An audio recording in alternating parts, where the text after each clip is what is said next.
Welcome to Real Scoop Live, a show for pool chemistry enthusiasts where we talk about all the coolest chemistry stuff you never knew you wanted to know. Any chemical advice or suggestions are opinion and utilized at the discretion of each individual pool operator. With that out of the way, let's start the show.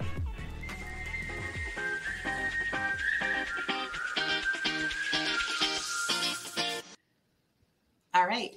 Welcome back to the Real Scoop Live. It's Stacy and the boys, and today we are going to talk to you about how. There it is. Oh, keep going. No, keep it. Polyhexamethylene biguanides. That counts. Take it away. I think you did it. So when we were talking about the name of this episode, which again is just some random episode in season 2, we were talking about naming it. How do you spell biguanide? And then the answer was going to be, well, PHMB. So if you look at it though, polyhexamethylene biguanide is also known as biguanides, which a lot of people know it by. I mean, if you know what biguanides are, but the acronym for it is PHMB. So it's polyhexamethylene biguanide. So I think that we'll probably call it either biguanides or PHMB during this. And yes, it is easy for me to say. And Stacy, we appreciate you doing what you did. We did practice that a couple of times. I think you did great. It was a perfect intro. It's all coming together. Yes. Stage right. So let's talk a little bit about biguanides or PHMB for the purposes of this show, because we want to end it on time today. That's our running joke. So we can't keep saying it over and over again because it'll just add more time. That's right. That is a running joke, though. I mean, we do say that all the time. It's a good callback every single episode. Yeah, man, we ran along last time. Yeah. It's kind of like Conan O'Brien when he come out every episode. Boy, this is going to be a terrible show today. You are in general. I'm against generalizations. That's right. It's like we've tried nothing and we're all out of ideas. That's right. So biguanides are actually just one part of a water chemistry program. So we're actually going to go over just a real broad overview of that program in general. There's a couple different names of it out there, different brands, but generally they function the same way. And Matt's against generalities. So let's get into biguanides initially. And Matt, let's talk a little bit about those. Okay, so let me tell you a little bit of the history about biguanides. They actually came from Europe. They were used initially as cleaning solutions for surgery centers, for operating tables and stuff like that. And someone a long time ago, I think it was in the late 70s, maybe, decided, well, why don't we try using this to sterilize water? And so they actually have been using PHMB to sterilize water and all the other stuff I already mentioned for decades throughout Europe. Now, back in the late 80s, early 90s, they made their initial run in America, and they were spurred on by the mid 90s by the, if you remember, if you've been that old, there was like kind of a short phase of an attack on chlorine, and that made the success and the name of biguanides much more in the pantheon of the public for a period of time, for like 10, 15 years. So basically PHMB or biguanides is a positively charged polymer. The proper level is anywhere between 30 and 50. That also depends on the manufacturer. One of the more popular manufacturers recommends 50. One of the lesser knowns actually recommends about 35. It's not an oxidizer, but it does disrupt pathogen cells. PHMB doesn't really have much impact on water balance, and sun and heat really don't do anything to it. Now, when you're using this, though, it does disrupt the pathogen cells, and it's not an oxidizer. It's actually an FDA approved sanitizer, or EPA. EPA approved sanitizer. So what that does essentially is that will disrupt the pathogens, but then the pathogens that it disrupted are still there. They're rendered inert, but they're still in the water. So there is nothing in actual biguanide that's going to oxidize those inert pathogens out of the water. So think of the pathogen in the water as a balloon that you've inflated and filled with confetti. The confetti is the pathogen guts. That's an industry term starting today. The biguanide actually disrupts the balloon cell wall, causing it to rupture, which essentially is breaking the pathogen and spilling all of the confetti guts in the pool water. So since it's not an oxidizer, those guts are just going to keep hanging out until you do something with them, which would bring us to our next slide. So on a molecular level, that's something that's pretty hairy, so to speak. That's a ham-fisted and you might hear that and start thinking, oh man, that's really gross, right? But it is a microscopic level. Yeah. So if you're a germaphobe, that is a big thing. And I'm not singling out germaphobes. I have a couple in my family. I'm just saying that, some people don't really think about that. Those are the same people don't think about, don't think any bad about urinating in the pool or using the pool as a shower, that kind of thing. For most of us, that's pretty gross. But for some people, they don't really care. But anyway. Everything's chemicals, and if you break it down enough, we all are chemicals. So if you think about it like that, it makes it a little less worse because you're just swimming in a big pool of Legos. How you arrange them determines what kind of things you get out of it. Ugh. Did that make it better? That makes me not want to go in really any pool. But thank you. Yeah. All right. So on this program, on the PHMB program, since it's not an oxidizer, you need to add an oxidizer. So the oxidizer that is part of the program is hydrogen peroxide. Now, this hydrogen peroxide is not the same hydrogen peroxide that you have underneath your sink at home for when you have an ingrown toenail or whatever, however you use it. But because that's a 3% hydrogen peroxide, and the hydrogen peroxide real gross today. Well, I don't know when you use hydrogen peroxide. I don't ever use it, but I know that we have some in there. I mean, my wife uses it for something. I don't know. Sure. Anyway, so essentially the stuff that's the hydrogen peroxide they use in this program is, I believe, is 27.5% hydrogen peroxide. So it's roughly just under 10 times stronger than the stuff that you would use underneath your sink. And yes, it is an oxidizer, right? It's a lot like bleach, like the bleach that you're thinking, except this is actually much stronger, and it has to be stronger because it has to be able to overcome all the pathogens that are disrupted by the use of PHMB, no matter, and the thing is that over the course of a week or however long it takes for you to shock it, it's like, say, if you forget 1 week, those pathogens are building up. There's nothing in there to get them out of there. So, you need a strong enough hydrogen peroxide to break that stuff down in order to render that into gas so that it leaves out of the pool, or in a situation where it actually can get filtered by the filter. So the hydrogen peroxide breaks down inert pathogens and contaminants left after the PHMB renders them harmless. And this is one of those things, you can see the little circle with the pathogens in it, the red, green, and orange pathogens. They have X's over their eyes because they did. Those are dead little critters. Yeah. So as an insurance policy, they recommend using an algicide. Actually, well, it's an algicide, but the concentration that they use, actually, it is an algicide, but it's more used as an algistat. And this algicide is typically a polyclot right around a 30, but sometimes you can use a 20 or even a 10. Just remember that the lower percentage of that, if you're using a 10 or a 20 algistat, that you're going to have more chance of getting foam. Okay, because those things do foam. Just because of the makeup of the algicide, right? Yeah. And so the algicide, the poly 30, which is the typical algicide, that is a non-foaming algicide. And the cool thing about polyclots is that they actually have a little bit of clarifier in them, so that they actually become a self-cleaning algicide. So when it kills algae, it will actually take that algae and then stick it together so the filter can filter it out better. Very cool. Well, we've got some interesting particulars to cover here as well.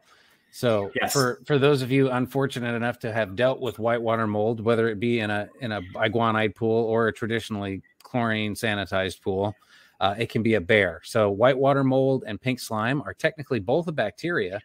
This is a picture that we were sent earlier this year from a homeowner in, I think, Missouri that had a really, really bad outbreak of whitewater mold. And can I just break in here and say that whitewater mold is probably the grossest thing that you could deal with in a pool?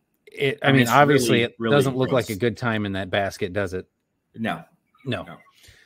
So in general, on PHMB systems, they say it can form if your pH level gets too high, or if your biguanide level is too low in the pool. So it doesn't have enough oomph to actually continue to disrupt the junk that's in there that would lead to the formation of the pink slime and the whitewater mold. There are ways to treat this. Generally, the treatments involve heavy doses of oxidizers to help break down those contaminants. And typically, after you're done treating the pool, you then have to treat the lines. Usually the suction side are more of an issue because the pressure side is usually after the filter. So you usually have to treat the lines to help prevent any of that junk from having adhered to the inside wall of the suction side of the lines. And then also the filter media, whether it be sand, cartridge, DE, or other. At the very least, you need to chemically clean the filter media. And in worst case scenario, sometimes you actually have to dump the media and get new, which can be a pain in the butt if you're rocking a sand filter, or kind of salty and expensive if you're rocking a cartridge or even a DE system. Now, what we'll do, we actually did an episode of Real Scoop Live last year on whitewater mold and pink slime. So what we'll do is we'll have Stacy put the link in the description below. But essentially, if you watch that, you'll find that both of these things are caused by organic waste. And so we kind of keep it general, which we don't normally do. And generally, I'm against generalizations, but the general way to say organic waste is whatever comes into the water that's a waste product from organic things, i.e.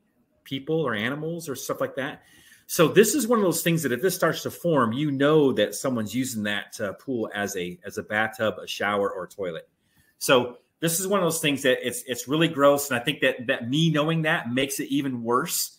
But the other part of it that you'll learn in that, and we go into great detail with it, is that this actually starts in your suction lines.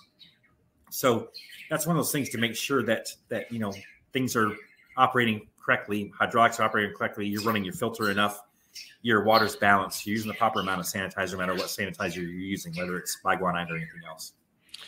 What a waste. Huh? Next. Not a good one. No.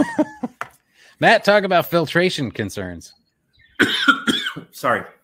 So one of the things about using a PHMB, and really anything that doesn't break down pathogens, or maybe it does break down but breaks down too many, or maybe you have a pool that has a lot of pathogens, but especially with something that's a poly like this, like PHMB is, there actually becomes filtration concerns where if your filtration is too efficient, it actually starts pulling out a lot more of the pathogens and a lot more of the stuff that needs filtered into the filter, which means then that you have to clean the filter more, that you have the filter media could foul faster. So what does that mean? It's like, well, sand typically needs to be changed about every 5 years and should be cleaned about once a year. So, you know, you can get a filter cleaner that cleans the filter, the media on the inside. So typically that happens. But in pools like this, especially ones that aren't maintained as well, then what happens is that the sand doesn't necessarily last the 5 years. It can last the 4 years, can last 3 years, or even 2.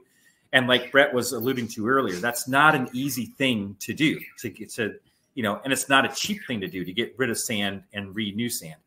So cleaning the filter media is very important. Keeping it clean is very important. You have to probably clean it more often, right? And doing that kind of thing, keeping up on it actually gives you the benefit of a smoother running pool because you're being proactive, right?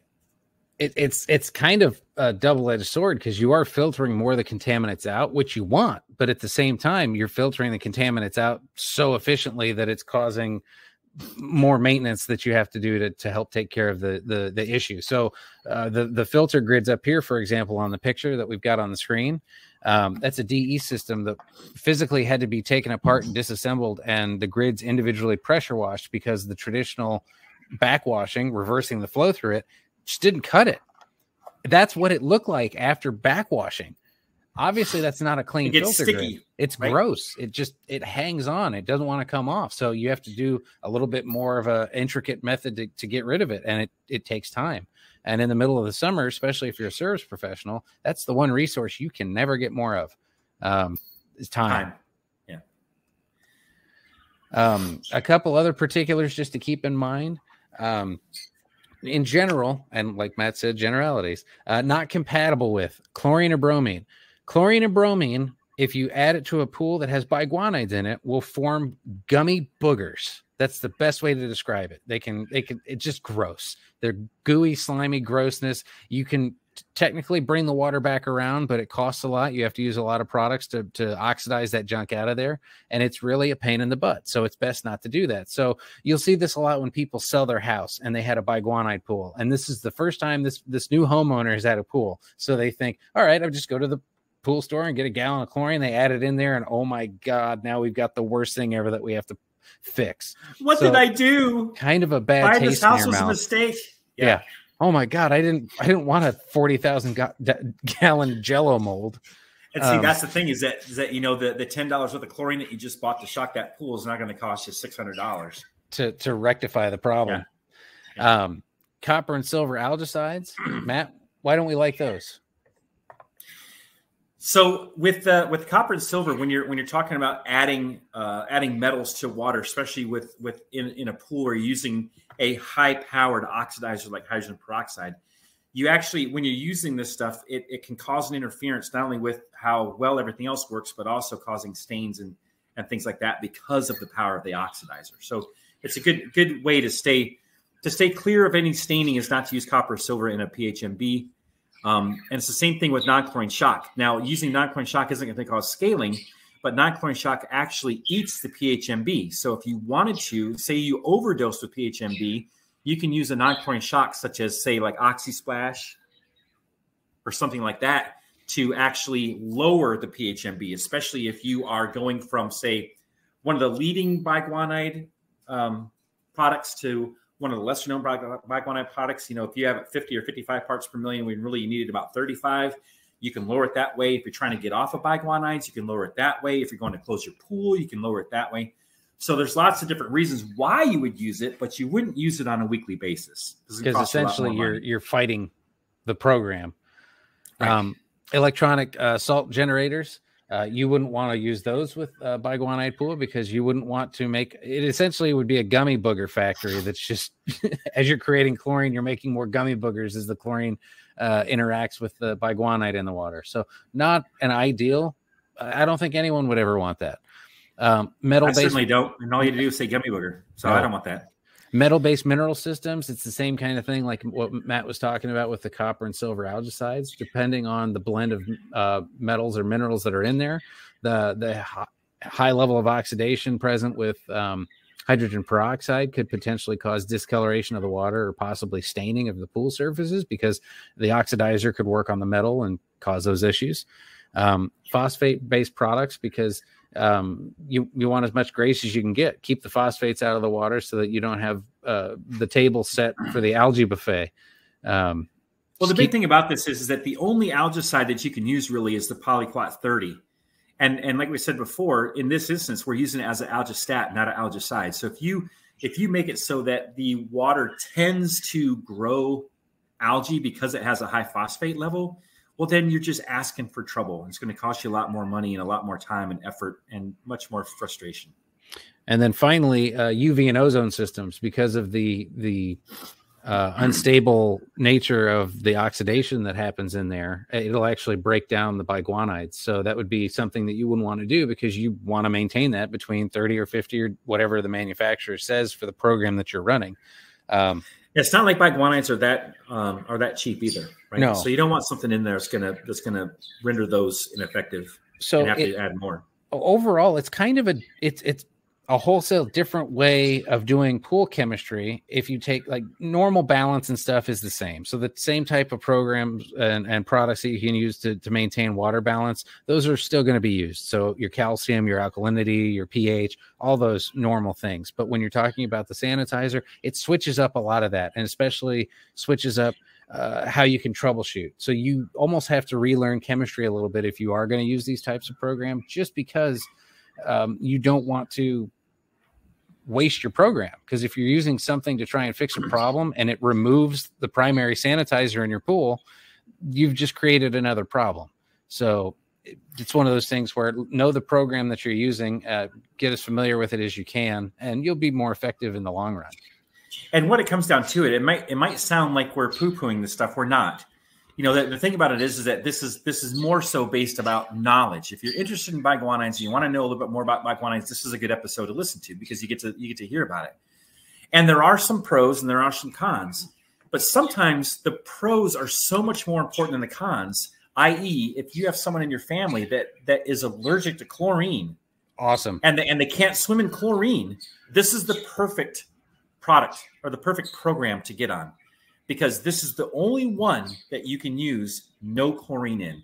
The only one that's EPA registered as a sanitizing system that doesn't use chlorine. So if you're one of the very few percentage of people that actually has an allergy to chlorine, this is perfect for you. And it doesn't matter that you might have to learn or relearn chemistry a little bit, or you might have to use certain different products, not these products, but other products. It won't matter. It's the one that works for you. It's the one that works for you. So that's really what we're getting at. So now we went over things that we're not compatible with, but what is it compatible with? Not only all the balancers that we already talked about, but it's also compatible with Revive. Hey, look at that. So look at that. Revive is a blended product that actually will remove phosphates and organics and scaling carbonates and metals and organic debris all at one shot. It does it without causing any issues with the water balance. You can use it as a flocculant, which is the bottle on the left, or you can use it as a clarifier like the bottle on the right. And this can be used in any pool with water, even Biguanide pools. So if you look at the previous list that we had on the previous page, a lot of the things that you can't use, Revive can actually take the place of in a compatible way. Keep the phosphates low, keep the metals low, so that you don't run the risk of causing discoloration from oxidizing the metals that are in the water. So just a fun little throw in there, because this product is dynamite. It was one of the first ones I ever played with when I had a pool that had brownish green water coming right out of the tap. It was gross. It was just gross. Thanks, Revive. Yeah. I think all right. I think that might be it for this one. Matt, are you done coughing? Yeah. So the only other thing that I would recommend for you guys is that if you have that white water mold, just watch that other video that we did. It's very well, I was going to say entertaining, but it's very interesting about how where you get that stuff and how to take care of it. We do have another product that you can use called Cloud Out. Cloud Out is meant for white water mold, because when white water mold gets into a pool, it really looks like a cloud. So we can actually get that cloud out. That's how it came up. That's a clever name. So, yeah. So that's out there too. So if you want any more information on that stuff, it's at apiwater.com. You can also text us at 877-274-7261. Please like and share this episode of Real Scoop Live. You can subscribe if you want. We'd appreciate it. If you do and you put notifications on, it really helps the channel. We appreciate you watching, and see you later. Bye-bye. Now I can't wait for summertime. It won't be long when you come back. I love you like I do.